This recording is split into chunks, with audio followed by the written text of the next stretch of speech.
अब इसके बाद पुण्यात्माओं हम आगे जो बात करेंगे, आज जो हमारा विषय था कि परम पूज्य सतगुरु रामपाल जी महाराज जी की सत भक्ति में आने के बाद में, और परमेश्वर ने हमें जो इतना अनमोल तत्व ज्ञान दे दिया, हमारे जीवन का सार समझा दिया, और विशेषकर वो भगत भाई बहन जो एक उम्र पार कर चुके हैं, जिनके शादी को काफी समय हो चुका है, जिनके बच्चे युवा हो चुके हैं, उन भाइयों के लिए आज ये विशेष संदेश है कि आखिर कब तक हम इस अनावश्यक भोग विलास में धंसे रहेंगे।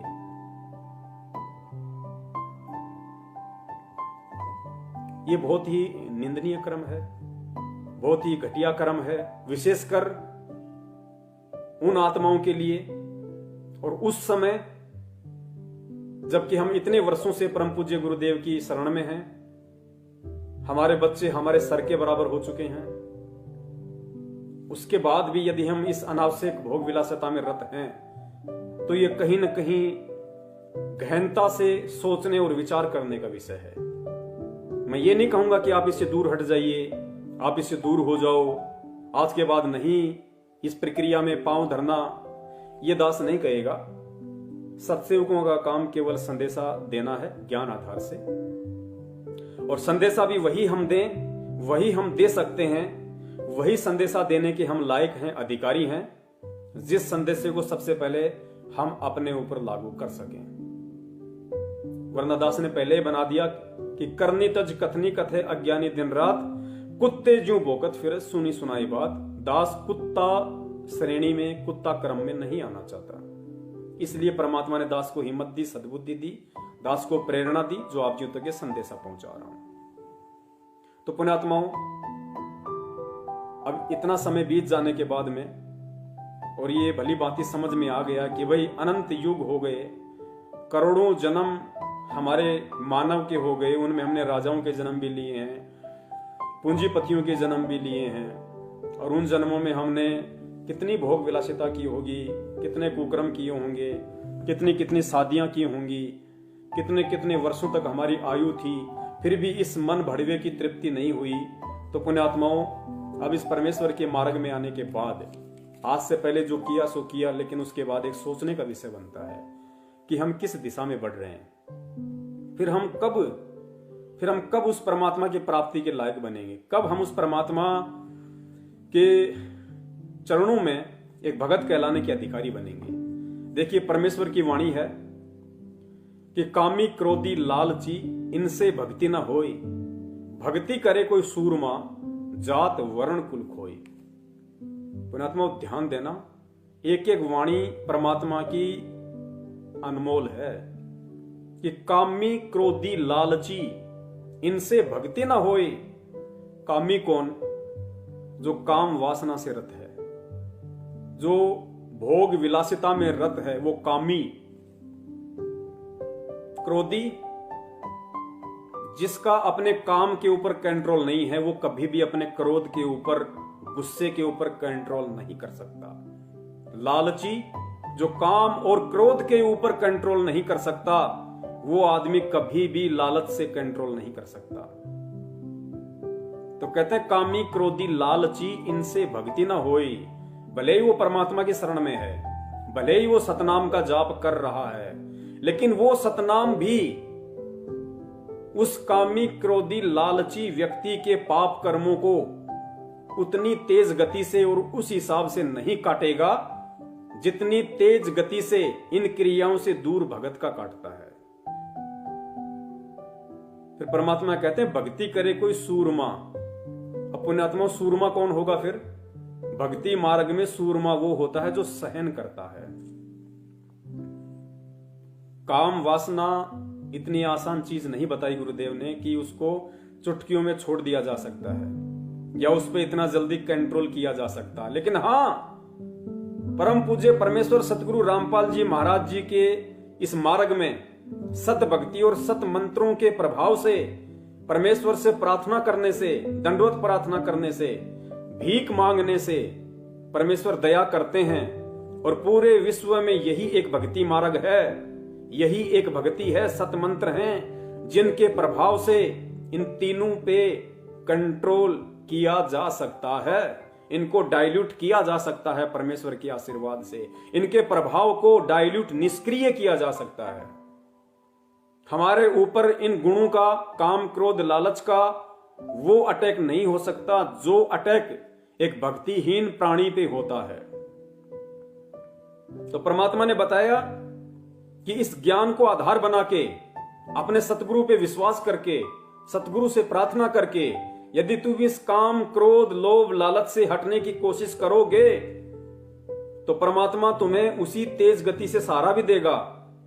और जो परेशानी तुम्हें आएगी, क्योंकि काल बहुत ज्यादा तरीकों से, जब आप एक बार अपने सतगुरुदेव जी के चरण कमलों में बैठ के उनसे अरदास करके, उनसे प्रार्थना करके कि हे परमपिता परमेश्वर, बहुत हो चुका है, अब आप ही की प्रेरणा से, आप ही ने ये सद्बुद्धि दी है इन चीजों से दूर हटने की, परमात्मा दास पे दया करना। दास अपनी तरफ से पूरी कोशिश करेगा, लेकिन हे परमपिता परमेश्वर, जब तक आप अपना पंजा इस दास के शीश पे नहीं रखोगे, तब तक परमात्मा मैं चाहे लाख कोशिश कर लूं, चाहे लाख मन बना लूं, मैं इन विकारों से दूर नहीं हट सकता।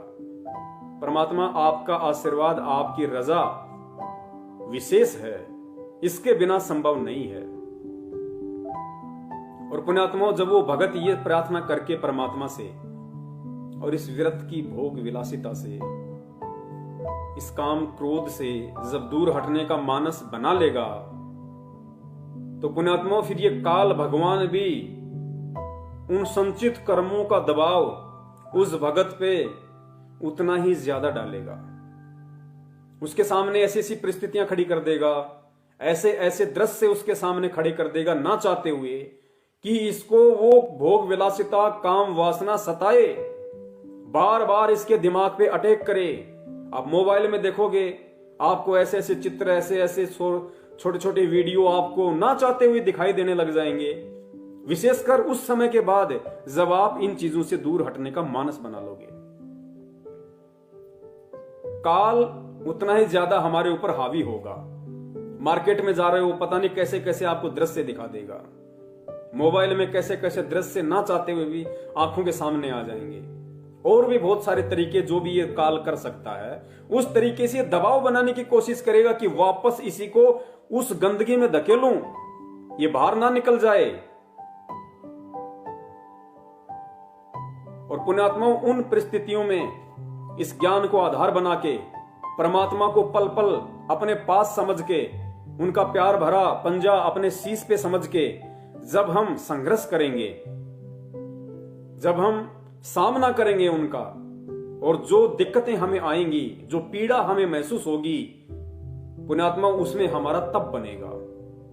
तप, क्योंकि गुरुजी ने बताया कि इस भक्ति में भी तप है।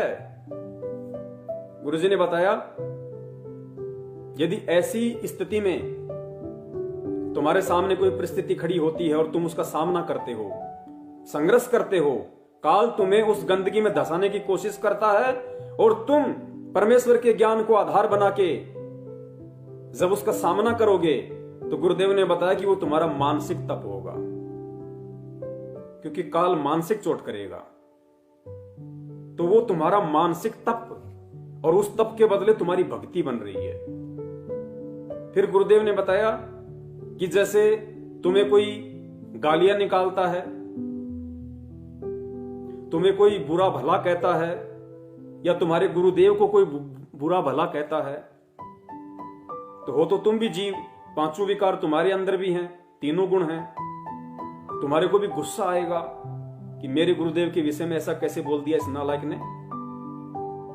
अभी बताता हूं इसको। तो पुण्यात्माओं, उस स्थिति में जब गुरुदेव के ज्ञान को आधार बना के कि भाई गुरुदेव ने बताया कि आवत गाड़ी एक है, उल्टा होए अनेक, कहे कबीर ना उल्टी और रहे एक की एक। और परमात्मा कहते हैं कि कहते को कहीं जान दे, गुरु की सीख तू ले, साकट और समान को उल्ट जवाब ना दे। दुष्ट व्यक्ति को और कुत्ते स्वभाव वाले व्यक्ति को गुरुदेव कहते हैं, बेटा उल्टा जवाब मत देना, कबीरा आप ठगाइए और न ठगिए कोई, आप ठगाए सुख होत हैं और ठगे दुख होए। जब हम उसकी किसी भी प्रकार की गालियों का या अपशब्दों का कोई भी प्रत्युत्तर नहीं देंगे, और नहीं देंगे मतलब हम उस जहर को पी रहे हैं, हमारे अंदर वो गुस्सा आएगा, क्रोध आएगा, लेकिन गुरुदेव के ज्ञान को आधार बना के, शिक्षाओं को मद्देनजर रखते हुए जब हम सामने वाले के अपशब्दों को सहन करेंगे, उसकी गालियों को सहन करेंगे, तो परमेश्वर कहते हैं बच्चों वो तुम्हारी वाणी का तप बन रहा है, वो तुम्हारी वाणी का तप बन रहा है, और उस तप के बदले तुम्हारी भक्ति बन रही है। फिर गुरुदेव ने बताया यदि नौबत कोई ऐसी पहुंच जाती है कि कोई तुम्हारी पिटाई कर देता है, धक्का मुक्की कर देता है, थप्पड़बाजी कर देता है, और तुम उसका प्रत्युत्तर परमेश्वर के ज्ञान आधार से नहीं देते हो, कि भाई गुरुदेव ने बोल रखा है कि हम आज तो भगवान पे विश्वास रखेंगे, अगर हम चुप रहेंगे तो परमात्मा उसका हिसाब अपने आप कर देगा, तो कहते हैं तुम्हारे वो शरीर का तप बन रहा है। तो इसी प्रकार पुण्यात्माओं, जब हम इन चीजों से दूर हटने का मानस बनाएंगे, और दूसरी तरफ काल भगवान की तरफ से जब हमारे ऊपर दबाव डाला जाएगा, और उस दबाव को जब हम परमपिता परमेश्वर जी के ज्ञान को आधार बना के, उनके आशीर्वाद को पल पल अपने शीश पे रख के जब हम उसका सामना करेंगे, तो गुरुदेव कहते हैं वो तुम्हारी वाणी का भी तप बन रहा है, तुम्हारा मानसिक तप भी बनता, तुम्हारे शरीर का भी तप बन रहा है, और फिर वो परमेश्वर तुम पे प्रसन्न होगा। अब ये कहते हैं ना कि पवनदास कहता है कि गुरुदेव ने सार नाम नहीं दिया, सार नाम नहीं दिया। अरे गुरुजी ने तो सबको सार नाम दिया, रोहतक में भी हजारों को सार नाम दे दिया, ये कैसे कह सकता है कि गुरुजी ने अभी तक किसी को असली सार नाम नहीं दिया। पुण्यात्माओं, जिन जिन को ये सार नाम मिल चुका है, जो ये कहते हैं कि हमें गुरुदेव ने अपने मुंह से सार नाम दे दिया, या कोई ये कहता है कि हमें रोहतक आश्रम से सार नाम मिल गया, वो एक बार अपने अंदर झांक के देख लें कि काम, क्रोध, लोभ, लालच से वो कितने दूर हैं। 15-15 साल के बच्चे कहते हैं कि हमें सार नाम मिल गया।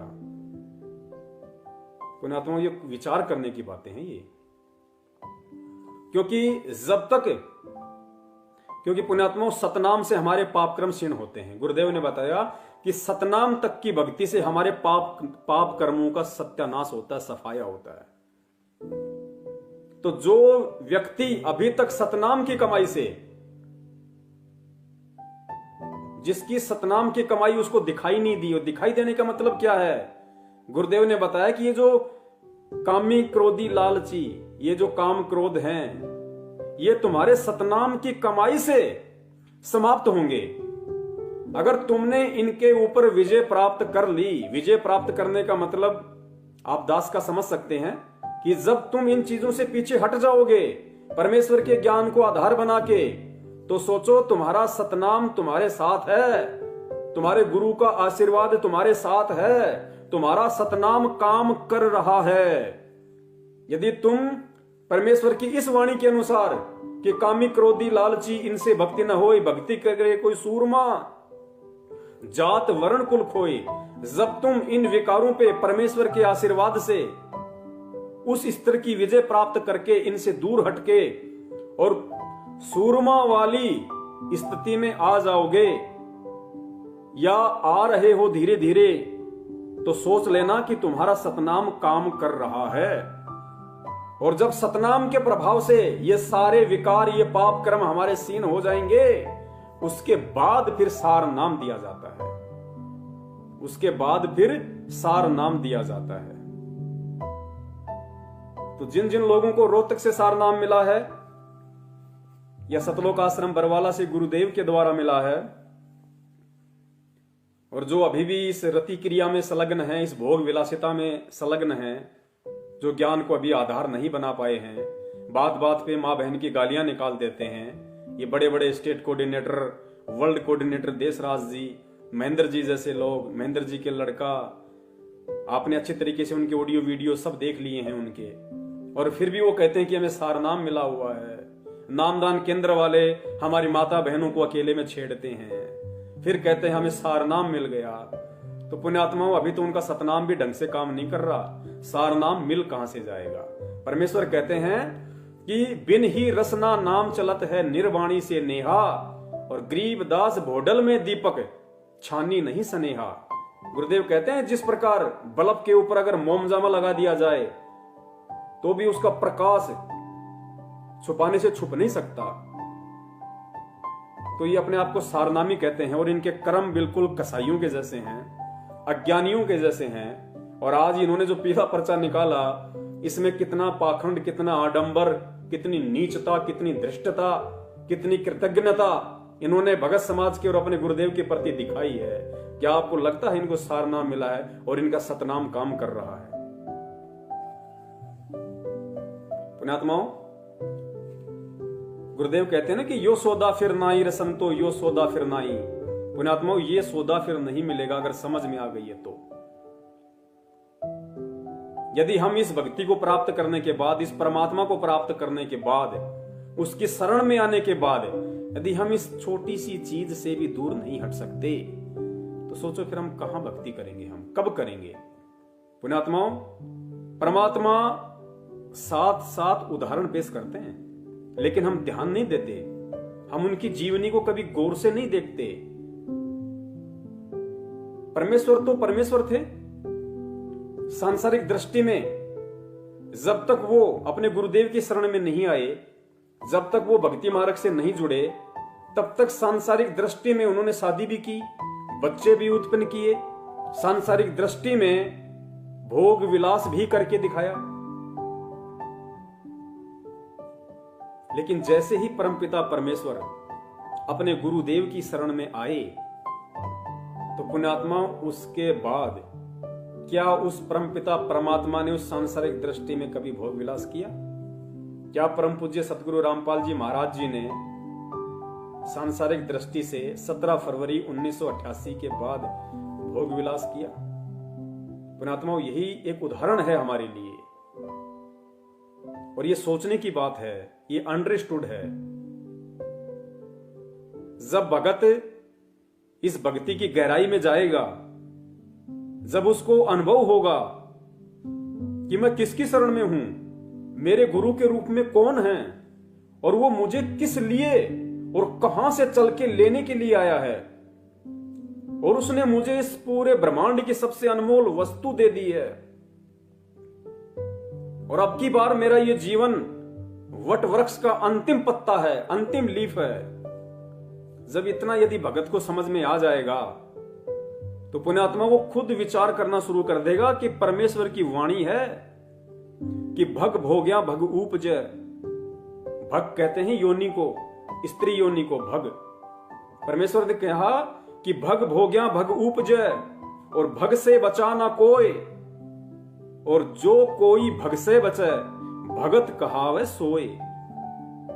तो पुण्यात्मा गुरुदेव की इस वाणी के अनुसार असल में भगत भी वो कहलाएगा।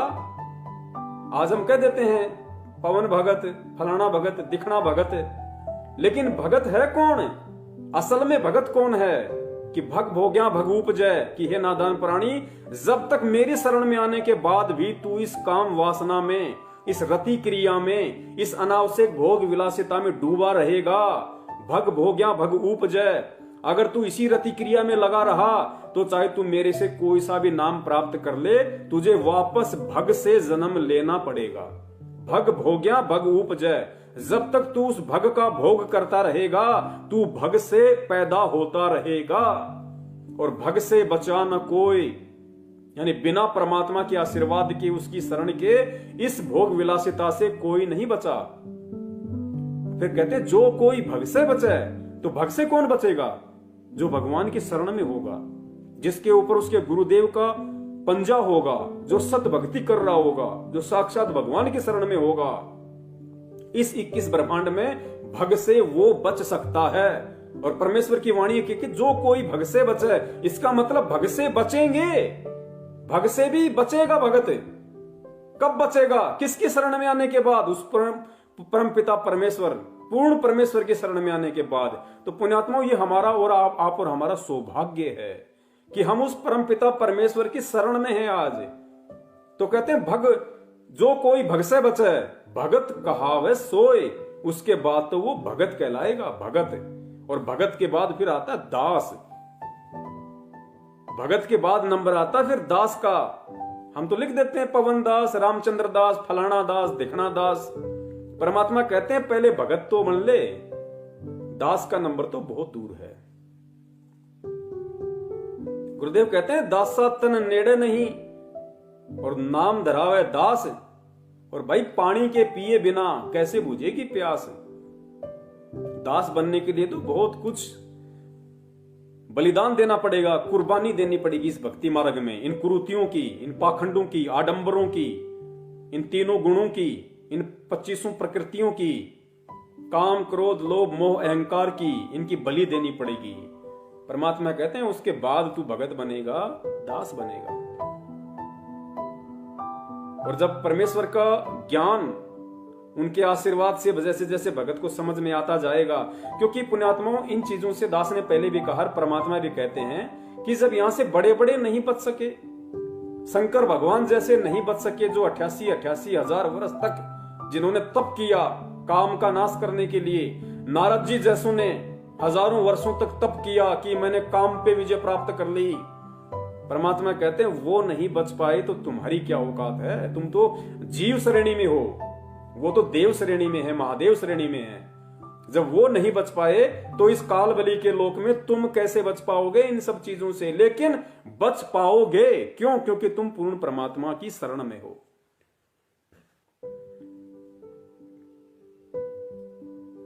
तो उसके बाद परमात्मा ने बताया कि जब तुझे धीरे धीरे इन चीजों का आभास होता रहेगा, भक्ति का अनुभव होगा, फिर एक पोजीशन ऐसी आएगी कि ना चाहते हुए भी तेरे अंदर इन चीजों से दूर हटने की प्रवृत्ति बनेगी। धीरे धीरे तुझे घटिया कर्म लगने लगेंगे, तुझे इनसे घृणा आने लगेगी कि मैं क्या कर रहा हूं यार। इतना सब कुछ ज्ञान लेने के बाद परमात्मा, मैं कहता हूं कि मेरा भगवान अंतर्यामी है, मेरा परमात्मा मेरे हृदय में बैठा है, मेरे हृदय रूपी गुफा में परमात्मा बैठा है। और एक वाणी है परमात्मा की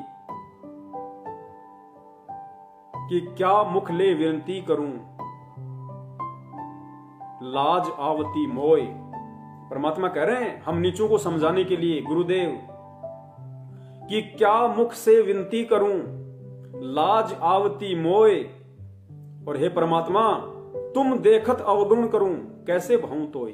कि परमात्मा मैं नीच, मैं किंकर, मैं दुष्ट, मैं अधमी प्राणी, इतना ज्ञान लेने के बाद, इतने वर्षों से आपकी शरण में आने के बाद, परमात्मा मैं किस मुख से विनती करूं। मुझे तो शर्म आती है, मुझे घृणा आती है अपने ऊपर कि क्या मुख ले विनती करूं, लाज आवती मोय। कि मुझे शर्म आ रही है परमात्मा आपसे विनती करते हुए भी कि तुम देखत अवगुण करूं। परमात्मा तुम अंतर्यामी, तुम सर्वद्रष्टा, तुम्हारे आंखों के सामने, तुम्हारे देखते देखते मैं सारे अवगुण कर रहा हूं। आज भी इतना ज्ञान लेने के बाद भी, आपकी इतनी रहम और दया प्राप्त करने के बाद भी, कि तुम देखत अवगुण करूं, कैसे भाऊं तोय। परमात्मा मैं आपको कैसे भाऊंगा, मैं आपको कैसे अच्छा लगूंगा।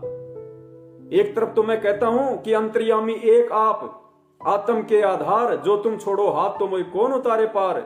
कि चीटी पायल बाजे पैर, साहिब सुनता है सब लहर। कि मेरा गुरुदेव, मेरे गुरुदेव भगवान अंतर्यामी हैं, पल पल की जानते हैं, सबकी जानते हैं, सोचने से पहले की जानते हैं। और उस अंतर्यामी के सामने तू इतना ज्ञान लेने के बाद भी उस गंदे और घटिया, निंदनीय, कुकर्म, भोग विलासिता में, काम वासना में रत है। तो कहने को परमात्मा हम उन्हें कह रहे हैं, कहने को हम उन्हें अंतर्यामी कहते हैं, लेकिन पुण्यात्मा हम विचार करें, क्या वास्तव में हम उन्हें अंतर्यामी मान रहे हैं? वे तो अंतर्यामी हैं और हम कह भी रहे हैं, लेकिन क्या हम मान रहे हैं? ये कर्म करते हुए यदि हम उन्हें अंतर्यामी कहें तो एक बहुत बड़ा धोखा होगा उस अंतर्यामी के साथ में। क्योंकि हम बच्चे को बहला सकते हैं, हम बच्चे को फुसला सकते हैं, हम बच्चे को मूर्ख बना सकते हैं, लेकिन उस परम पिता परमेश्वर को हम उसके साथ में कैसे धोखा कर सकते हैं, ये ज्ञान लेने के बाद भी, और इतना समय बीत जाने के बाद भी। वेदों में भी दास ने देखा तो नहीं, लेकिन पहले दास सुना करता था कि भाई वेदों में भी, शास्त्रों में भी लिखा है कि पहले हमारे जो ऋषि मुनि होते थे वे काम वासना की तृप्ति के लिए शादी नहीं करते थे, वे केवल वंश चलाने के लिए संतान उत्पत्ति करते थे। और उनका विधान था कि चाहे लड़का हो चाहे लड़की हो, केवल एक ही उत्पन्न करना है। और कहते हैं कि वो उनके पता नहीं क्या क्या रूल थे, क्योंकि वो सनातनी लोग थे। बहुत अच्छा समय था उस समय, वातावरण था। पता नहीं 3 महीने में या साल में एक बार ही वो भोग विलास किया करते थे। 3 महीने या साल में एक बार ही भोग विलास किया करते थे। बाकी समय परमात्मा के भजन में, गुणगान में लगाया करते थे। तो पुण्यात्माओं, हमने तो उन प्राचीन ऋषि मुनियों से भी अव्वल दर्जे का भगत बनना है। असल में तो ऋषि मुनि परमात्मा आप और हमें बनाने आए हैं। और देखा जाए तो असल में ऋषि मुनि तो आप और हम हैं। असल में ऋषि हम हैं, असल में मुनि हम हैं। वो तो खाली काल तक की साधना के ऋषि मुनि थे। और पुण्यात्मा, वो ऋषि मुनि परमेश्वर हमें बनाना चाहते हैं, और हम विचार नहीं करते कि हम किस राह पे चल रहे हैं। तो किस तरीके से परमात्मा प्रसन्न होंगे, और पुण्यात्मा फिर कब हम सतलोक जाने की तैयारी करेंगे। परमेश्वर कहते हैं कि भाई तुम हंस थे, जब तुम सतलोक से आए तो तुम हंस प्रवृत्ति के थे। क्योंकि गुरुदेव ने बताया कि जो हंस होता है और जो काग होता है, वो दोनों एक ही सरोवर पे रहते हैं। और जो काग होता है वो कीड़े मकोड़े, घोंगे, छिपकली, मछली सब कुछ खाता है, सारी गंदगी खाता है। और जो हंस होता है वो भी उसी सरोवर पे होता है। और कहते हैं हंस चाहे भूखा मर जाएगा, लेकिन मोती के सिवाय अन्य कोई भी पदार्थ नहीं खाता, कोई भी खाद्य पदार्थ नहीं खाता। तो पुण्यात्माओं, इस परमात्मा के इन सत्संग रूपी सरोवर में डुबकी लगाने के बाद भी, आज भी यदि हम इन चीजों से दूर ना हटके और वो काग वाली प्रवृत्ति में ही रत रहेंगे, तो हम कब हंस कहलाने के लायक बनेंगे, और कब हम उस हंस प्रवृत्ति के बन के सतलोक जाने के काबिल बनेंगे। क्योंकि वहां तो कागों के लिए जगह नहीं है, वहां तो परमेश्वर को हंस प्रवृत्ति के चाहिए। ठीक है, हम जैसे सतलोक से आए थे वैसे तो नहीं बन सकते, लेकिन कम से कम हम कोशिश तो करें। और कोशिश करेंगे तो परमेश्वर कहते हैं फिर कोशिश करने वालों की हार नहीं होती है। और बाकी जो बचा खुचा मैल होता है वो फिर परमात्मा मान सरोवर पे स्नान करवा के वहां काटेंगे। लेकिन हम उस लायक तो बने कि परमात्मा मान सरोवर तक ले जाके हमारे बाकी के बचे खुचे वो गंदे कर्म, वो आवरण वो हटा सके। हम उस लायक तो बने कम से कम। तो पुण्यात्माओं, शुरुआत हमें करनी पड़ेगी, चाहे आज कर दो चाहे कल कर दो। और गुरुदेव ने बताया कि भाई शरीर का कोई भरोसा नहीं है। ये ना सोचो कि तुम सत्सेवक हो, तुम बहुत अच्छे भगत हो, ज्ञान को आधार बना के चल रहे हो, तो तुम्हारी तो परमात्मा ने 100 वर्ष की आयु दे दी। हमारे कितने उलझे हुए संस्कार हैं, हमारे कितने अनंत युगों के पाप कर्म हैं, कितने हमारे संचित कर्म हैं। इन चीजों का हमें इतना आभास नहीं है जितना परमात्मा जानते हैं। काल कब किस छोटी से छोटी गलती को भी आधार बना के हमारे ऊपर अटैक कर दे, क्योंकि परमात्मा कहते हैं ना कि काल कसाई तक तक मारा यो पग पे बाणा। वो बिल्कुल पैनी नजर है उसकी, घात लगा के बैठा है, घात लगा के। स्पेशली सत्सेवकों पे ध्यान रखना।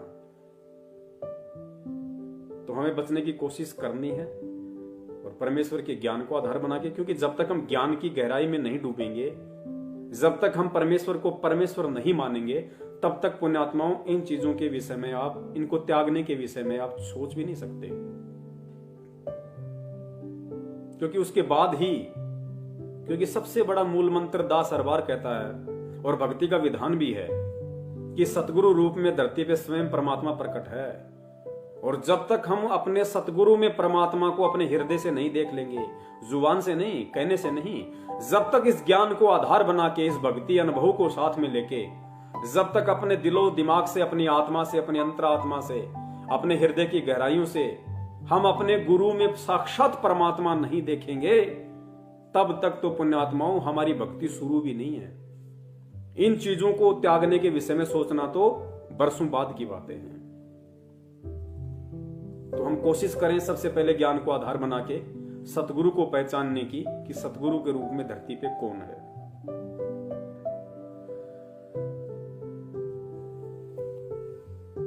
और भी बहुत सारी बातें हैं। परमात्मा ने ये जो 2 पुस्तकें हैं, एक गरिमा गीता की और दूसरी ज्ञान गंगा, इनमें भी परमात्मा ने काफी चीजें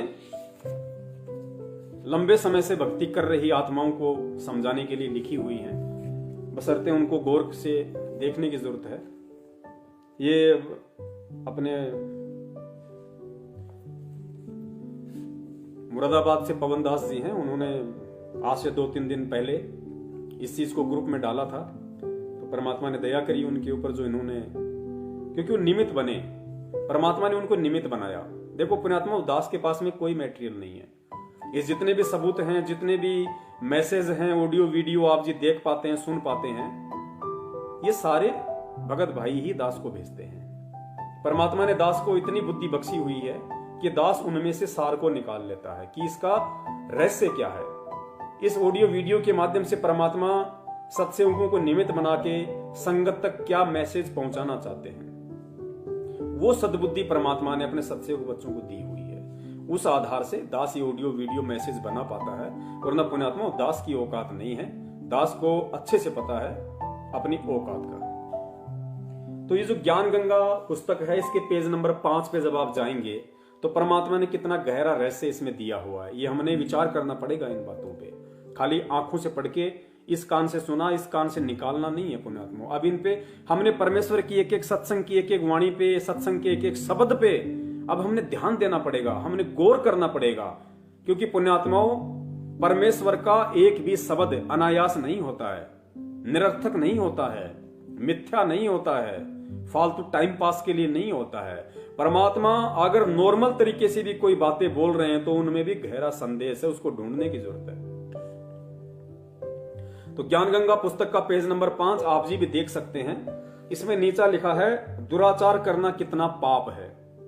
दुराचार करना कितना पाप है। दुराचार का मतलब होता है भोग विलास।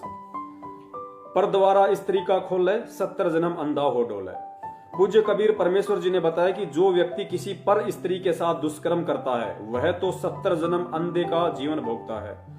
बुद्धिमान व्यक्ति ऐसी आफत कभी मोल नहीं लेता, मूर्ख ही ऐसा कार्य करता है। जैसे आग में हाथ डालने का अर्थ है मौत मोल लेना। जैसे कोई व्यक्ति किसी अन्य के खेत में बीज डालता है तो वह महामूर्ख है। बुद्धिमान व्यक्ति ऐसा कभी नहीं कर सकता। वैश्यागमन को ऐसा जानो जैसे कुरड़ियों पर गेहूं का बहुमूल्य बीज का थैला भरकर डाल आए। ये क्रिया बुद्धिमान व्यक्ति नहीं कर सकता। या तो महामूर्ख या शराबी निर्लज अर्थात घंड व्यक्ति ही किया करता है। विचारणीय विषय है पुण्यात्माओं, आप ध्यान देना, विचारणीय विषय है कि जो पदार्थ शरीर से नाश होते हुए आनंद का अनुभव करवाता है, यदि वह शरीर में सुरक्षित रखा जाए तो कितना आनंद देगा। दीर्घायु यानी लंबी उम्र मिलेगी, स्वस्थ शरीर होगा, स्वस्थ मस्तिष्क होगा, सूरवीरता आएगी और स्फूर्ति प्रदान करता है। जिस पदार्थ से पुण्यात्माओं, ये बहुत ही सोचने की बात है। अब आगे जो परमात्मा हमें समझाना चाह रहे हैं, आप और हमारे जैसे जो भगत भाई बहन हैं, जो एक अवस्था को पार कर चुके हैं, जो काफी लंबे समय से यानी 5-7 साल जब हो जाती हैं तो पुण्यात्मा थोड़ा समय नहीं होता है परमात्मा की शरण में। जिनके बच्चे उनके बराबर हो चुके हैं, जिनके शरीर में एड़ी से लेके चोटी तक सफेद बाल आना शुरू हो चुके हैं, उन भक्तों के लिए परमात्मा अब आगे ये संदेशा दे रहे हैं। ये बहुत ही गहन और विचारणीय बात है।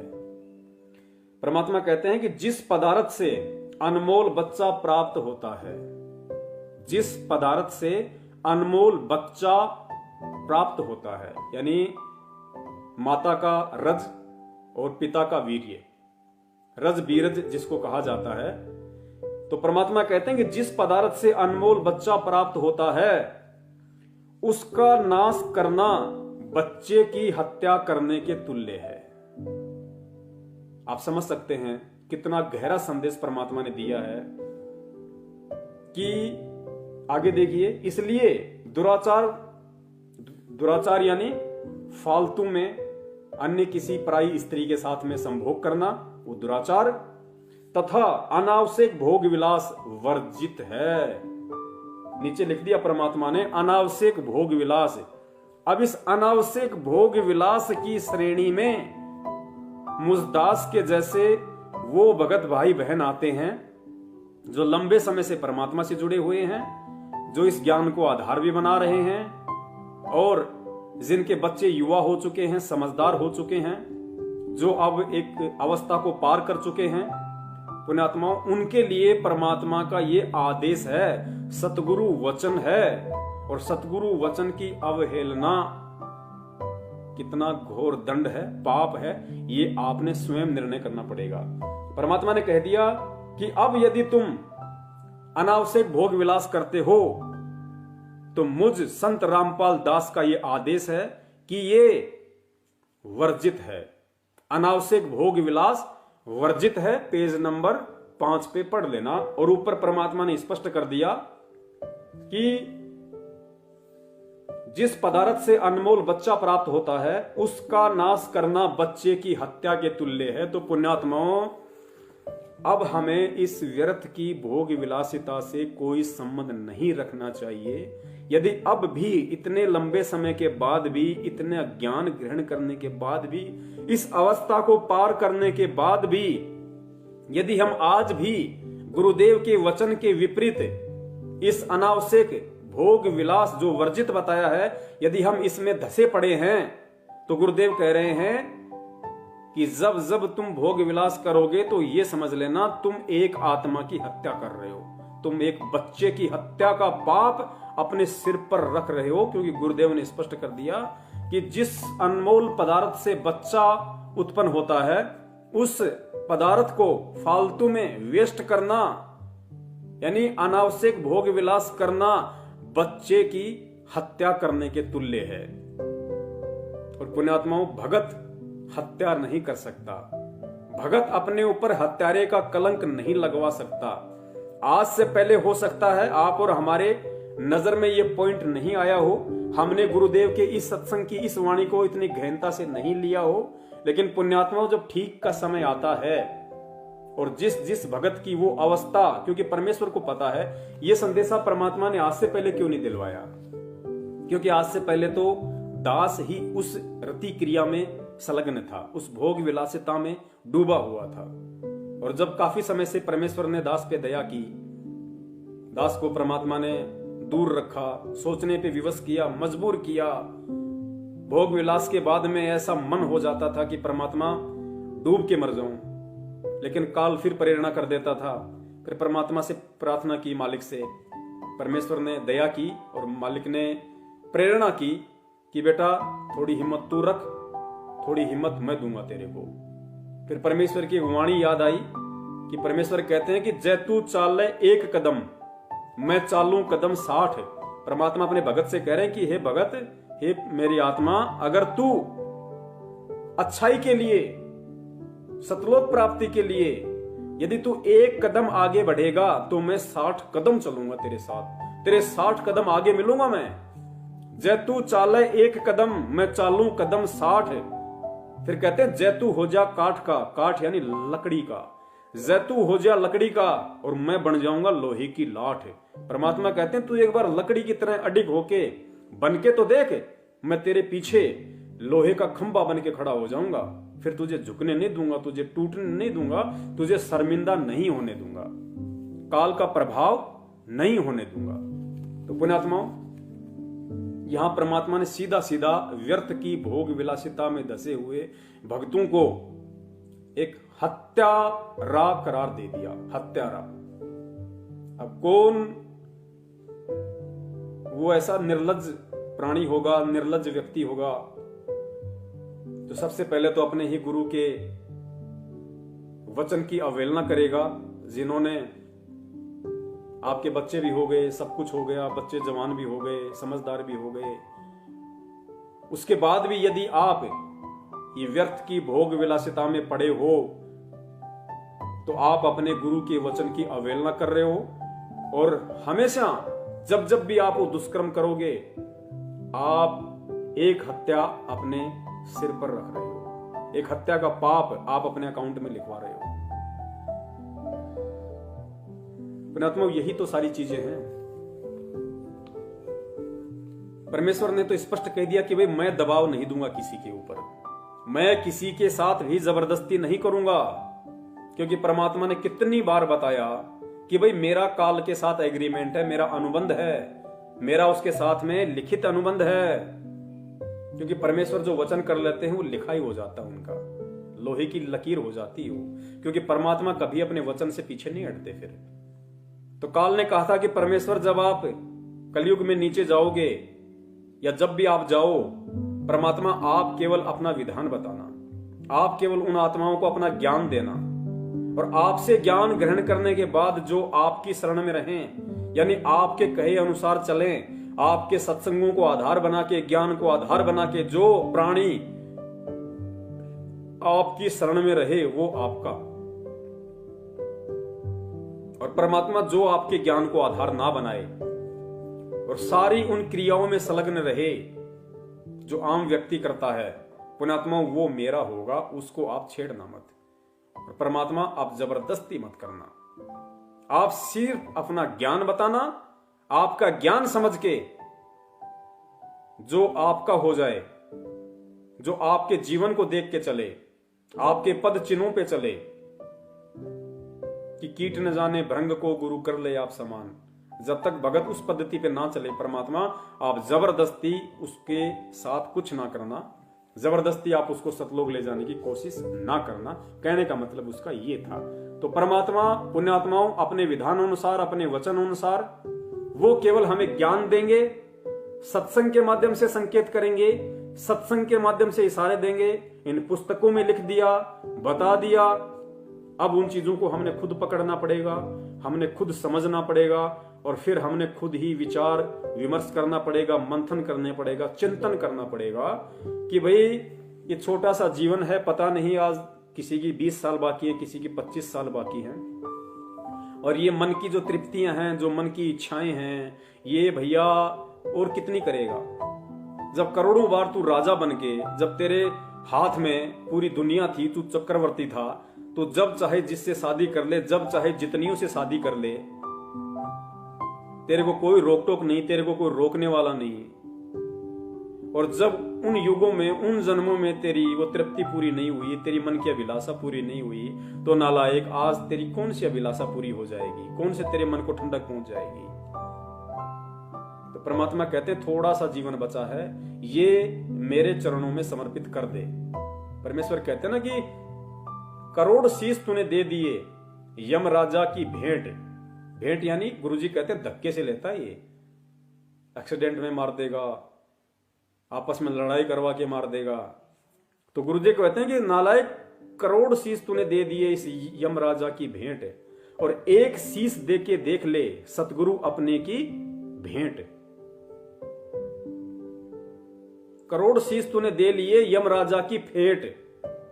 फेट यानी धक्के से, जबरदस्ती लेता ये। तो कहते हैं तूने करोड़ों शीश, तूने तेरे करोड़ों जन्म तूने बर्बाद कर दिए इस काल के चक्कर में आके। और कहते अब की बार तेरा दाव लगा है, ये तेरा जो अब की बार जो तेरा शीश है, तेरा ये जन्म है, ये मेरे चरणों में समर्पित कर दे।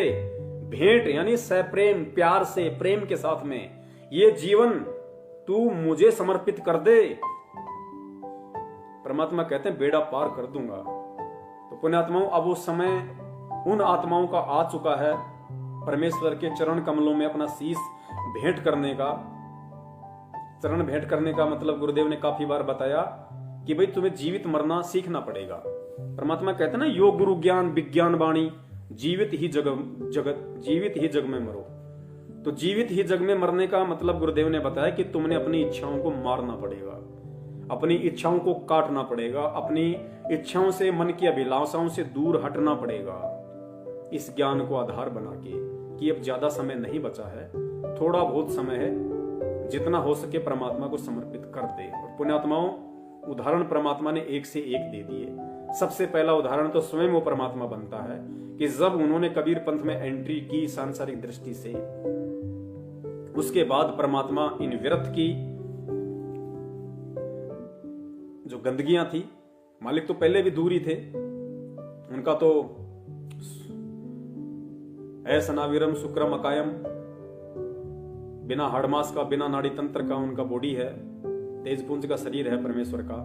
लेकिन सांसारिक दृष्टि में उन्होंने ऐसा उदाहरण दिया कि जब तक मुझे नहीं पता था, जब तक मुझे ज्ञान नहीं था, जब तक मुझे गुरु नहीं मिला था, परमात्मा की प्राप्ति नहीं हुई थी, तब तक तो मैं भी इन क्रियाओं में रत था, ताकि कोई भगत ये ना सोचे कि आज से पहले तो मैं इतने कुकर्म कर चुका हूं, मेरा कैसे भला होगा, कैसे परमात्मा मेरे पाप कर्मों का नाश करेगा। तो परमात्मा एक उदाहरण पेश करते हैं कि बेटा, मैं भी आज से पहले ऐसा ही था, मैं भी इन्हीं क्रियाओं में रत था, मैं भी काल को आनंद दे रहा था, काल को मजे करवा रहा था। लेकिन जब मुझे ज्ञान हुआ, मुझे मेरे पूज्य गुरुदेव जी ने बताया, उसके बाद से मैंने इन चीजों को त्याग दिया। तो एक उदाहरण पेश किया परमात्मा ने आप और हमें समझाने के लिए। फिर परमात्मा ने उदाहरण दिया राजा अब्राहम सुल्तान का, कि जब उसको वास्तविकता का पता चला, जब उसको चोट लगी, गुरुदेव कहते हैं कि ज्ञान का और घाम का चमका सा होता है। ज्ञान यानी तत्व ज्ञान और घाम यानी धूप। गुरुदेव कहते हैं ज्ञान का और घाम का चमका सा होता है। जो पुण्यात्मा होती हैं, जो ज्ञानवान आत्मा होती है, तुरंत रिएक्शन कर देती है उस पर। तो गुरुदेव ने बताया कि राजा इब्राहिम सुल्तान परमात्मा की पुण्यात्मा थी, ज्ञानी आत्मा थी, उसको तुरंत चमका हो गया। 16,000 रानियों को ठोकर मार दी उसने, 16,000 को। पुण्यात्माओं, आप और हम उस राजा इब्राहिम सुल्तान के कहां टिकते हैं? गुरुदेव कहते हैं कि रांडी ढांडी ना तजी। रांडी यानी औरत के लिए यूज किया परमात्मा ने, ढांडी यानी जानवर के लिए, पशु के लिए। क्योंकि राजा इब्राहिम सुल्तान के जीवन में ऐसा एक मोड़ आया था, लंबी कहानी है, परमात्मा ने हमें सबको बता रखी है। तो परमात्मा कहते हैं एक जीव के लिए कि रांडी ढांडी ना तजी, वो नर कई काग, वो तो कौवे हैं जिनसे ये भगवान की शरण ग्रहण करने के बाद में, परमात्मा से ज्ञान लेने के बाद में, ये रांडी भी नहीं त्यागी जा रही। रांडी त्यागने का मतलब ये नहीं कि हम अपनी भक्तिमतियों को छोड़ दें। आज जो भक्तिमती हैं वो भी परमात्मा की शरण में हैं, हम भी परमात्मा की शरण में हैं। अगर परमेश्वर भगत को प्रेरणा करते हैं तो परमात्मा को पता है कि जीवन में कोई और मोड़ ना आ जाए, इसके लिए परमात्मा अपनी उस बेटी में भी उतनी ही प्रेरणा करता है। उसको भी परमात्मा अंदर वो प्रेरणा कर देता है, वो भी उन चीजों से विरक्त होने लग जाती है। तो परमात्मा कहते हैं रांडी ढांडी ना तजय, ये नर कई काग। और भाई बलक बुखारी ने छोड़ दिया, थी कोई पिछली लाग, उसके कोई पिछले जन्म के अच्छे संस्कार थे, भक्ति कर्म थे, जिसने एक झटके में 16,000 एक से एक नवी नवेली रानियों को छोड़ दिया। किसी से तो 2 महीने पहले शादी की थी, किसी से 5 दिन पहले की होगी। परमात्मा ने कहा कि उसने जब उस पुण्यात्मा को ज्ञान हुआ, उसको ये झटका लगा कि नादान कहां अपना जीवन बर्बाद कर रहा है, कहां काल को मजे लुटवा रहा है, कहां उसका भोजन तैयार कर रहा है सूक्ष्म रूप में, ये वासना रूपी गंदगी इकट्ठी करके। तो परमात्मा कहते हैं 16,000 रानियों को मुंह काला करके निकल गया। अब पुण्यात्मा हम अपना विचार कर ले अब कि उस समय उस पुण्यात्मा ने, क्योंकि ना तो मोबाइल थे, ना टीवी था, ना रेडियो था, ना चिप थी, ना परमात्मा जा के इतने सत्संग करते थे, पुण्यात्मा उसके बावजूद भी उन आत्माओं में भक्ति की इतनी अलख लगी, इतनी जागरूकता आई उनके अंदर परमात्मा प्राप्ति की। राजा भी वो, गुरुदेव कहते हैं जब वो हाथी पे बैठ के सज धज के अपने सवारी के साथ चलता था, तो ऊपर जो देवताओं का राजा इंद्र है वो भी गर्दन नीची कर लेता था, वो भी शर्मा जाता था कि भाई इतने ठाट बाट, इतने भोग विलासिता के साधन, इतने मौज मस्ती के यंत्र तो मेरे पास भी नहीं है जितने बलक बुखारे के बादशाह के पास है। और वो पुण्यात्मा एक झटके में और ठोकर मार के चल दिया उसके। पुण्यात्माओं, अब हमने खुद इन चीजों पे विचार करना पड़ेगा। और दूसरी बात परमात्मा ने एक और कही हमारे को कि जब तुम इस भक्ति की गहराई में जाओगे पुण्यात्माओं, फिर तुम चिंतन करो, कभी बैठा करो, सोचा करो, कभी परमात्मा के सत्संग सुनने से नहीं, चाहे सत्संग सुनो थोड़ा, लेकिन थोड़े पे फिर चिंतन करो, मनन करो, विचार करो कि परमात्मा इस सत्संग के माध्यम से हमें क्या संदेशा देना चाहते हैं, क्या समझाना चाहते हैं। अब पुण्यात्माओं, ये अंडरस्टूड बात है, हम सबको अच्छे से पता है कि आज यहां जितने भी प्राणी हैं, हम सब एक परमात्मा के बच्चे हैं। हम चाहे यहां कोई स्त्री है, चाहे कोई पुरुष है, हम सब आत्मा हैं, और इस आत्मा का पति कहो, इस आत्मा का पिता कहो, इस आत्मा का मालिक कहो, केवल एक है परमात्मा, कबीर साहब, जो आज हमारे गुरुदेव के रूप में है। तो सतलोक में हम सब एक ही परमपिता परमात्मा के बच्चे, और सतलोक में ये दुष्कर्म, ये मंदकर्म सोचने को भी नहीं।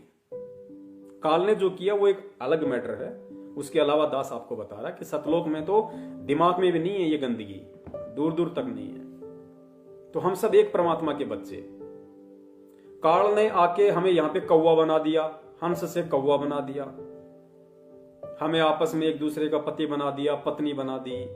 इतना घोर अन्याय हमारे साथ इसने कर रखा है कि हो सकता है आज जो मेरी माँ है, इस सांसारिक दृष्टि में जो मेरी माता है, क्या पता इस काल ने पिछले जन्म में मेरी औरत बना रखी, और आज जो मेरी बीवी है, मेरी पत्नी है, क्या पता पिछले जन्म में वो मेरी बेटी थी।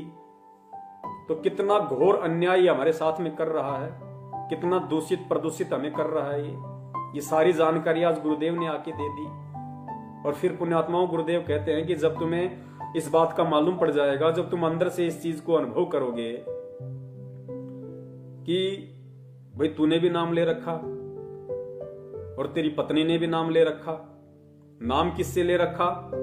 गुरुजी से।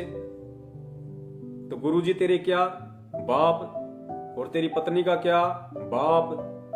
तुम दोनों का बाप कौन? गुरुजी। और तुम दोनों गुरुजी के क्या बेटा बेटी। तो तुम दोनों गुरुजी के बेटा बेटी, तुम दोनों का एक बाप।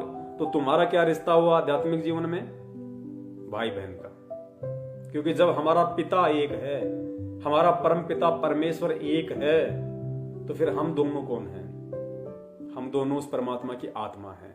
और आध्यात्मिक दृष्टि में अब हमें ये चीज समझ में आ जानी चाहिए कि हम दोनों भाई बहन हैं। जब हमारा सगा बाप आज हमें मिल गया, हमें पता चल गया, और उस बाप को आज हमने पकड़ भी लिया, तो पुण्यात्मा हम दोनों भाई बहन हुए या नहीं हुए। और फिर दुर्गा ने क्या कहा था काल को कि काल, हम दोनों का पिता एक ही है और हम दोनों भाई बहन हैं। दुर्गा ने उससे बहुत विनय की थी कि हम दोनों भाई बहन हैं, क्योंकि हमारा पिता एक है। इस दृष्टिकोण से हम दोनों भाई बहन हैं। और भाई बहन का ये गंदा कर्म नियमों के विरुद्ध है। ये बहुत ही निंदनीय कर्म होगा भाई बहन का। तो हमने उस संदेश को पुण्यात्मा ध्यान रखना है। आज वही परमात्मा हमें आके मिल चुका है, ज्ञान दे दिया, समझा दिया, और हम उसकी शरण में हैं। अब हम भाई बहन की संज्ञा में आ जाते हैं। और इस अवस्था को पार करने के बाद में पुण्यात्माओं, इस मैसेज को वो आत्माएं ज्यादा सीरियस ना लें जिन आत्माओं की अभी रमैनी नहीं हुई है।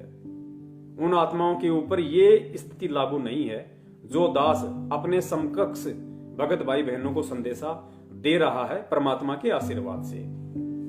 यह संदेशा उन भगत भाई बहनों के लिए नहीं है जो भगत भाई बहन अभी तक शादी के बंधन में नहीं बंधे हैं, और जो शादी करना चाहते हैं, जो रमैनी करना चाहते हैं। यह संदेशा उनके लिए नहीं है, क्योंकि पुण्यात्माओं, आपका भी वो समय आएगा, परमेश्वर प्रेरणा करेंगे।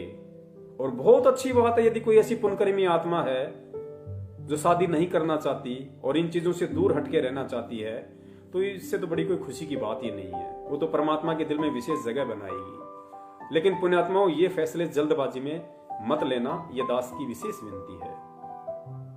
ये जल्दबाजी में हमने फैसले नहीं लेने बिल्कुल भी। बहुत सोच के, बहुत समझ के, परमेश्वर को आधार बना के, ज्ञान को आधार बना के, और जब आप उस अवस्था पे आ जाओ, क्योंकि सभी लोग ध्रुव नहीं बन सकते, सभी लोग प्रहलाद नहीं बन सकते, सभी लोग बलक बुखार के बादशाह वाली श्रेणी में नहीं आ सकते। एक समय आएगा, यदि हम परमात्मा की शरण में आ गए हैं, हम यदि उनकी भक्ति मर्यादा में रह के कर रहे हैं, तो वो समय आएगा, वो सबका समय आएगा।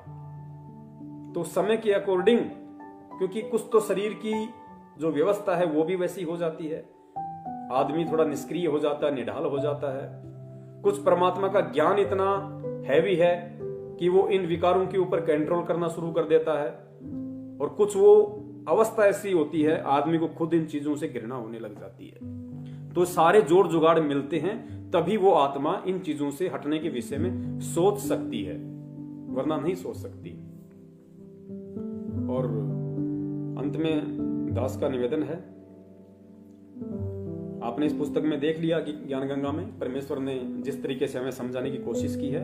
फिर यह पुस्तक गरिमा गीता की है, इसमें भी दास आपको थोड़ा सा दिखा देता है। गरिमा गीता का पेज नंबर 187, 187, पेज नंबर 187 है गरिमा गीता की। अपने आत्मा देखो, इसमें भी परमेश्वर ने कितने प्यार से, कितने अच्छे तरीके से भक्त को समझाया है। यहां पे जिक्र चल रहा है इस कथांग में कि काशी में हमारी जो बहन थी, जो गणिका, जो पहले सुप्रसिद्ध वेश्या थी, और जब वो सत्संग में आने लगी तो लोग उसके साथ में घृणा करने लगे, नादानी की, अज्ञानता के चलते, कि तू तो प्रसिद्ध वेश्या है, तेरा तो नाम बर्बाद है, तू तो ऐसा घटिया काम करती है, ऐसा मंदा कर्म करती है, ऐसा गंदा कर्म करती है, तू सत्संग में आने के लायक नहीं है। तो परमेश्वर ने समझाया उन आत्माओं को, बाकी आत्माओं को, कि भाई चाहे कोई कितना ही बड़ा दुराचारी हो, कितना ही कुकर्मी हो, अगर वो भक्ति करने की सोचता है तो वो महात्मा की श्रेणी में आता है। तुम उसको फिर उस नजर से देखने के अधिकारी नहीं हो।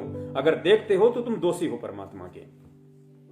और परमात्मा ने उन भक्तों को फिर समझाने की चेष्टा की कि अगर तुम इस वजह से तुम उसको मंदे कर्म वाली मानते हो, या तुम उनको हे दृष्टि से देखते हो कि ये तो वैश्या है, ये तो वैश्यागमन करता है, ये ऐसा करता है, तो तुम क्या हो?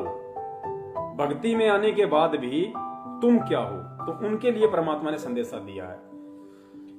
कबीर कुष्टी हो वे संत बंदगी कीजिए, हो वैश्या के विश्वास चरण चित दीजिए। फिर आगे परमेश्वर ने क्या वाणी लिखी है, पुण्यात्मा ध्यान देना। कबीर आग पराई आपनी, हाथ दिए जल जाए। गुरुजी कहते हैं कि बेटा आग, अग्नि, चाहे अपनी हो, चाहे पड़ोसी की हो, या चाहे किसी दूसरे की हो, अग्नि का स्वभाव है हाथ जलाना। तो परमेश्वर कहते हैं कबीर आग पराई आपनी, चाहे पराई हो चाहे अपनी हो, हाथ दिए जल जाए। फिर मालिक ने क्या संदेशा दिया कि नारी पराई आपनी, नारी औरत, चाहे अपनी हो चाहे पराई हो, चाहे तुम अपनी औरत के साथ में भोग विलास करो या चाहे पराई औरत के साथ करो, नारी पराई आपनी, पर से सर्वस जाए। इतना गहरा संकेत परमात्मा ने दे दिया है। भावार्थ में गुरुदेव लिखते हैं, यदि कोई कुष्ठ रोगी गुरुजी से दीक्षा लेकर भक्ति कर रहा है तो उससे घृणा न करना, उसको भक्तों वाला सम्मान प्रणाम करके दीजिए। यदि कोई वैश्या भी गुरुजी से दीक्षा लेकर साधना करती है तो उसको सम्मान से प्रणाम कीजिए। ऐसा करने से उसका मनोबल बढ़ेगा तथा बुराई करने से संकोच करेगी और सुधर जाएगी। कबीर परमेश्वर जी ने कहा, यदि आप वैश्या तथा दुराचारी को इसलिए हे समझते हो कि वे पर स्त्री तथा पर पुरुष से भोग विलास करते हैं, यानी अगर आप किसी वैश्या को या किसी दूसरी औरत के साथ में गमन करने वाले व्यक्ति को यदि आप इसलिए हे दृष्टि से देखते हो कि ये तो दुराचारी है, दूसरों की औरतों के साथ ऐसा कुकर्म करता है, या ये औरत वैश्या है, ये दुराचारणी है, तो परमात्मा कहते हैं आप अपनी विवाहित पत्नी से भोग विलास करते हैं और अपने को उनसे श्रेष्ठ मानते हैं। तो ये विचार करो कि स्त्री मिलन करने से सब भ्रष्ट हो जाते हैं। पुण्यात्माओं, ये भक्तों के लिए परमात्मा समझा रहे हैं, उन भक्तों के लिए जो अब उस अवस्था को पार कर चुके हैं, जिनके बच्चे समझदार हो चुके हैं, या ना हो तो भी बड़ी बात नहीं, बच्चे ना हो तो भी बड़ी बात नहीं। यदि स्त्री मिलन करने से, तो ये विचार करो, यदि स्त्री मिलन करने से सब भ्रष्ट हो जाते हैं तो आप भी तो स्त्री या पुरुष से मिलन करते हो। जैसे अग्नि अपनी हो चाहे अन्य की, यदि हाथ दोगे तो जलाएगी ही। अपनी अग्नि कोई बचाव नहीं करती, अर्थात भगत होने के बाद यदि आप अपनी पत्नी से भी, ये दुराचार की श्रेणी में आ जाता, अगर यदि आप अपनी पत्नी से भी भोग विलास करते हो तो परमात्मा कहते हैं जिस प्रकार अपनी खुद की अग्नि भी आपका बचाव नहीं कर सकती, उसी प्रकार यदि हाथ दोगे तो जलेगी, अपनी अग्नि कोई बचाव नहीं करती। इसी प्रकार विचार करना, इसी प्रकार विचार कर अपने अपने अपने कर्मों को देखो तथा दूसरे से उसके बाद फिर दूसरे से कहो। आगे परमात्मा कहते हैं व्यभिचार यानी दुराचार वह है जिसमें स्त्री पुरुष स्वयं की इच्छा से मिलन करते हैं।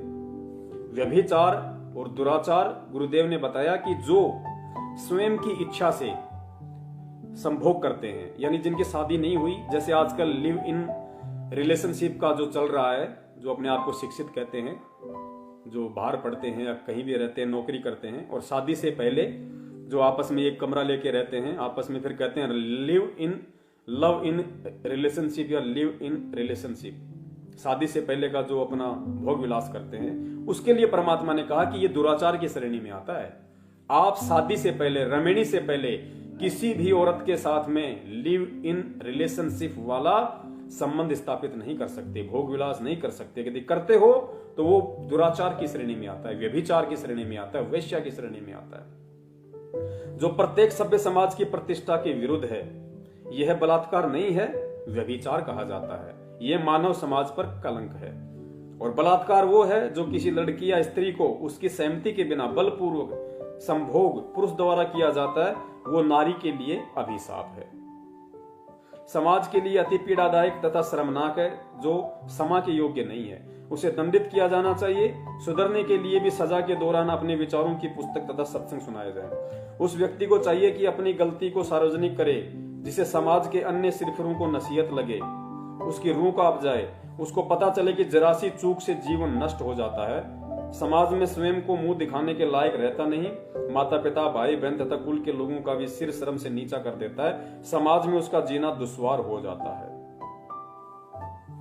तो पुण्यात्माओं, अब इतने संकेत, इतने संदेश परमात्मा ने दे दिए कि कबीर आग पराई आपनी हाथ दिए जल जाए कि है नादान प्राणी। जिस प्रकार अग्नि चाहे अपनी हो चाहे दूसरे की हो, अगर हाथ दोगे तो जलोगे ही जलोगे, ठीक इसी प्रकार चाहे तू जगत है चाहे तू भगत है, नारी पराई आपनी परसे यानी संभोग किए सर्वस जाए। तेरी सारी, तू जितनी भक्ति करता है ना, तेरी सारी भक्ति पे तू खुद ही पानी फेर देता है।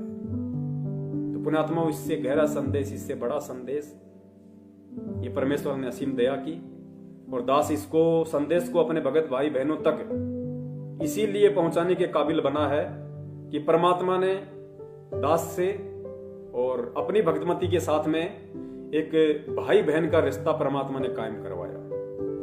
और परमात्मा ने हम दोनों आत्माओं के अंदर ये प्रेरणा की, क्योंकि जब हम ये घटिया कर्म करते थे तो पुण्यात्माओं हम अंदर से मतलब सुखी नहीं होते थे, हमें बहुत ही निंदनीय लगता था, लेकिन काल प्रेशर की वजह से हम पीछे नहीं हट पा रहे थे। लेकिन काफी समय से परमेश्वर ने दया की, बहुत ही विचार किया, विमर्श किया कि भाई अब जीवन का लक्ष्य है क्या। ना हम कोई पैसे के पीछे भग रहे, ना हम कोई मकान के पीछे भग रहे, ना हम कोई गाड़ियों के पीछे भग रहे, ना हम कोई राजा मंत्री बनने के पीछे भग रहे। हमारा मकसद क्या है, हम देखे तो सही कि हम कहां खड़े हैं। हम आज यहां हैं, 2 महीने बाद कहीं और जाके मकान ले रहे हैं, फिर कहां भग रहे हैं। ना हमारा कुछ आगे, ना हमारा कुछ पीछे। मकसद क्या है हमारा? हमारा इतना बड़ा परिवार है, ये चल कैसे रहा है, कैसे चल रहा है? अच्छे अच्छे लोग डूब गए इस लॉकडाउन में। जो लोग फॉर्च्यूनर में चलते थे 20 लाख की गाड़ी में, 30 लाख की गाड़ी में, वो मोटरसाइकिल पे आ गए।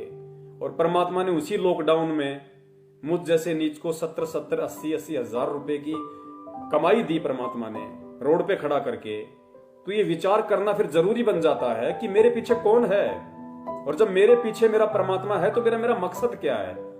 जब मेरा मकसद दुनिया की संपत्ति इकट्ठा करना नहीं है, मेरा मकसद अपने बच्चों को पढ़ा लिखा के कोई वकील, जज, इंजीनियर, डॉक्टर बनाना नहीं है, मेरा मकसद कोई 50 लाख की बिल्डिंग ठोकना नहीं है, सोचना भी नहीं, तो पुण्यात्मा फिर मेरा मकसद क्या है और मैं किस लिए इस भगवान से जुड़ा हूं। ना मेरे रिश्तेदार मेरे हुए, ना मेरे गांव वाले मेरे हैं, ना और कोई लोग मेरे हैं। सबको परमात्मा ने आजमा के दिखवा दिया, और विपत्ति में केवल यही गुरु मेरे सामने खड़ा रहा, मेरी पीठ पीछे खड़ा रहा, मुझे हाथों में लेके चला। तो मेरा मकसद क्या है?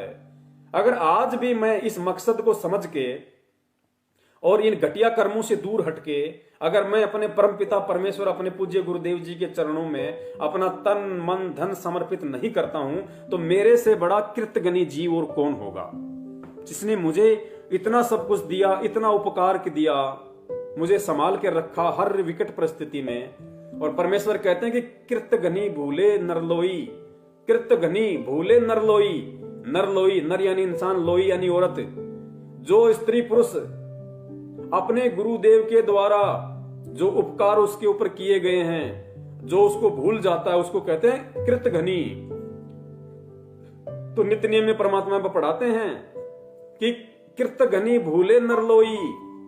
जो व्यक्ति, स्त्री या पुरुष, भगत या भक्तमती अपने गुरुदेव के जो अनमोल उपकार या उपकारी हैं, जो परमात्मा ने कालजाल से निकाल के अपनी शरण में ले लिया, अपनी बाहों में ले लिया, ये अनमोल भक्ति दे दी, ये मंत्र दे दिया, जीने का आधार दे दिया, शारीरिक मानसिक सब टेंशनों से दूर कर दिया, परमात्मा के उपकार है हमारे ऊपर। तो कहते हैं कृतघ्नी ही होगा वो इंसान, वो दुनिया का सबसे बड़ा नीच वो कृतघ्नी इंसान होगा, चाहे स्त्री हो चाहे पुरुष हो, जो उन उपकारों को भुला देगा और विचार नहीं करेगा। तो परमेश्वर कहते हैं कृतघ्नी भूले नरलोई, जा घट निश्चय नाम ना होई। ऐसे भगत के, ऐसे व्यक्ति के हृदय में, घट में परमात्मा का नाम नहीं है। फिर कृतघ्नी भूले नरलोई, जा घट निश्चय नाम ना होई। परमात्मा कहते हैं निश्चय करके मान लेना, फिर उस आत्मा के घट में मेरा नाम नहीं है, वो मुझसे दूर है। भले ही वो 3 टाइम की आरती पीट रहा है, मंत्र भी जाप कर रहा है, लेकिन वो फिर मेरा भगत नहीं है। तो पुण्यात्माओं, बहुत विचार करने की हमें जरूरत है इन चीजों पे, और परमेश्वर से हम प्रार्थना करें तो परमात्मा हर तरीके से अपने भगत की सहायता करता है, अपने भगत को बचाता है इन सभी चीजों से। और जिन जिन भगत भाई बहनों को परमात्मा यदि प्रेरणा करें और इस भक्ति मार्ग में आगे बढ़ने की परमेश्वर उनको सद्बुद्धि दे, जिस प्रकार मुझ जैसे नीच पे, और अब तो खैर मैं अपनी बहन ही कहूंगा, उसी हिसाब से दास अपना बल्कि व्यवहार करता है।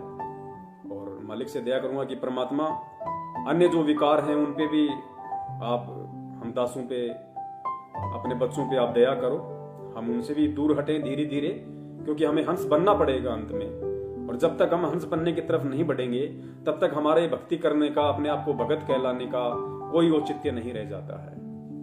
और जिन आत्माओं को परमात्मा प्रेरणा करें, जो स्वयं भी इन चीजों को फेस करने के लिए, ये संघर्ष करने के लिए, सूरवीरता की तरफ अग्रसर होने के लिए जो आत्माएं तैयार हो चुकी हैं, जिनको लगता है कि वास्तव में ये तो ऐसा घटिया कर्म है जैसे एक हत्या के बराबर, और गुरुदेव ने स्पष्ट कर भी दिया है, तो वो पुण्यात्मा बहुत सोच समझ के परमेश्वर से प्रार्थना करके फैसला लेना शुरू करें।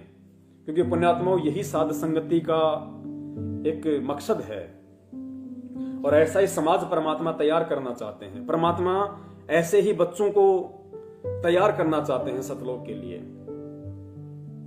क्योंकि फिर अगर भक्ति करते करते यदि हम जगत वाले सारे कर्म कुकर्म करते रहेंगे, फिर हंस में और कौवे में डिफरेंशिएट कौन करेगा? कैसे पहचानोगे कि कौन कौवा है, कौन हंस है, कौन बगुला है? क्योंकि होते तो दोनों एक जैसे हैं। अब जैसा मेरे जो भगत भाई बहन हैं, जो वो दिखाई देते हैं 4 हाथ पैर के, आंख नाक कान, वैसे ही जगत वाले हैं, वो भी इंसान हैं, उनका भी यही रूप है, कोई गोरा है कोई काला है। तो पहचान कैसे होगी कि कौन बगुला है कौन हंस है? पहचान उसके कर्मों से होगी, उसके नियमों से होगी, उसकी मर्यादाओं से होगी। तो पुण्यात्माओं, अब समय ज्यादा नहीं बचा है, और हमने बहुत सोच समझ के अब इस भक्ति मार्ग पे अपने आप को भगत बनाने की दिशा में आगे बढ़ाना है, और तभी वो परमात्मा हमसे प्रसन्न होगा, हमसे खुश होगा। 650 साल पहले हमने यही तो गलती की थी कि हम परमात्मा को पहचान नहीं पाए, तो हम इन सब चीजों से दूर हटके और हम परमात्मा को प्रसन्न नहीं कर पाए। और जब परमात्मा ही प्रसन्न नहीं होगा, फिर हमारे काम कैसे बनेंगे? तो आज हम कम से कम वो गलती ना करें, वो गलती हम ना दोहराएं जो गलती हम 650 साल पहले दोहरा चुके हैं। और दूसरा मेरा निवेदन है इस भक्ति मार्ग में कि जो पुण्यात्माएं इस मार्ग में आगे बढ़ना चाहती हैं, इन सभी विकारों से दूर हटना चाहती हैं परमेश्वर से प्रार्थना करके, तो वो आत्माएं यदि परमेश्वर उन पर दया भी कर दें, उनको परमात्मा शांति भी प्रदान कर दें, उनको इन चीजों से दूर हटने में परमात्मा उनकी मदद भी करें, तो पुण्यात्माओं, उसके बाद में हमने 1% भी अहंकार की तरफ नहीं बढ़ना। अगर हम अहंकार की तरफ बढ़े या हमारे अंदर इन चीजों को लेकर अहंकार उत्पन्न हो गया, तो गुरुदेव ने एग्जाम्पल भी साथ साथ दे रखे कि बेटा शंकर भगवान ने 88,000 वर्ष तक यही तपस्या की थी काम को काबू करने की, और उसको लगा कि मैंने तो कामदेव पे कंट्रोल कर लिया। और काल भगवान ने क्या किया, आप सबको अच्छे से पता है गुरुदेव ने क्या बताया और क्या उसकी हालत हुई। फिर नारद जी ने भी हजारों साल तपस्या करके सोचा मैंने तो कामदेव पे विजय प्राप्त कर ली। उस काल भगवान ने विष्णु रूप धारण करके ऐसा नदी में डुबकी लगवाई, जब वापस बाहर निकला तब तक 72 संतानें पैदा करके निकला था बूढ़ी होके।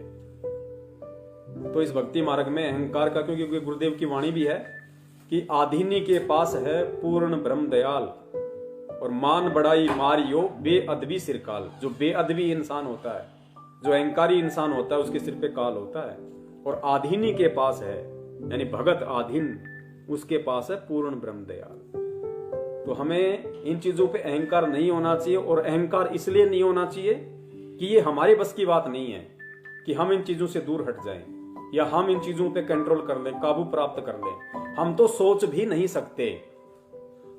तो फिर कौन है जो हमें ये प्रेरणा दे रहा है, हमें इन चीजों से दूर करने के लिए?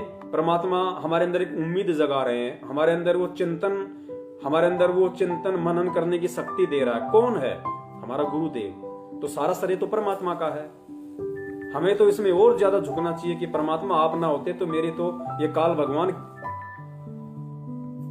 गेंद बना देता, गेंद। तो परमेश्वर दया करें। और ये आज का संदेशा था जो परमात्मा ने अपने भगत भाई बहनों तक पहुंचाया। और हर संडे परमेश्वर दया करें हम इसी तरह से रात्रि 8 बजे लाइव शंका समाधान के माध्यम से एक दूसरे से रूबरू होते रहें, जुड़ते रहें और परमेश्वर की महिमा का गुणगान करते रहें। साध संगति के तहत परमेश्वर की जो महिमा है, परमेश्वर का संदेशा है, वो हम जन जन तक पहुंचाते रहें। और इसी तरह से हम एक दूसरे से शिक्षा लेते हुए, एक दूसरे से प्रेरणा लेते हुए, एक दूसरे से सीखते सिखाते हुए हम इस भक्ति मार्ग की ऊंचाइयों को प्राप्त करें जो परमात्मा हमसे करवाना चाहते हैं।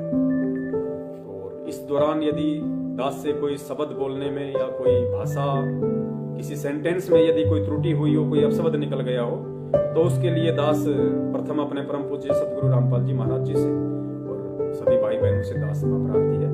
दास को नादान और तुच्छ प्राणी समझ के क्षमा करे, और यदि कोई गलती है तो आगे से दास उस पर ध्यान रखेगा। अब दास अनुमति चाहता है। सत साहिब बंदी छोड़ सतगुरु रामपाल जी महाराज की जय। सत साहिब।